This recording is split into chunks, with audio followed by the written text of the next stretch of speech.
ఈ రోజుల్లో వివాహ వ్యవస్థ కాస్త ఏంటంటే అమ్మాయిలు అబ్బాయిలు బాగా చదువుకొని ఎడ్యుకేట్ అయ్యారు, బాగా చదువుకొని జాబ్ అని ప్యాకేజెస్ అని అందరూ ఇంతకు ముందు కంటే బాగా డెవలప్మెంట్ ఎక్కువైపోయింది. పిల్లల్లో కూడా మెచ్యూరిటీ ఎక్కువైపోయింది.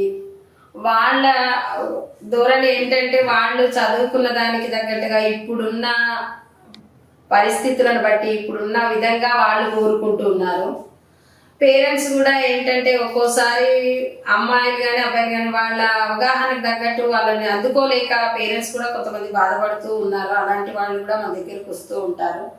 ఏంటంటే ఇవాళ రేపు మరి పిల్లలు చదువుకొని ఎడ్యుకేట్ అయిన తర్వాత వాళ్ళకు తగ్గట్టుగా కూడా మనం కూడా వాళ్ళ ధోరణితోనే ఆలోచించాలి. కాబట్టి మేము మా మ్యాట్రిమోనీ ద్వారా పేరెంట్స్ని పిల్లల్ని కూడా గమనించి వీరిరువురికి తగ్గట్టుగా ఎలాగైతే బాగుంటుంది అని మన పిల్లలతో వాళ్ళతో మాట్లాడి పేరెంట్స్తో మాట్లాడి వారికి తగ్గట్టుగా అటువంటి సంబంధాలు మాట్లాడుతూ ఉంటాను అమ్మాయి అబ్బాయి వాళ్ళతో.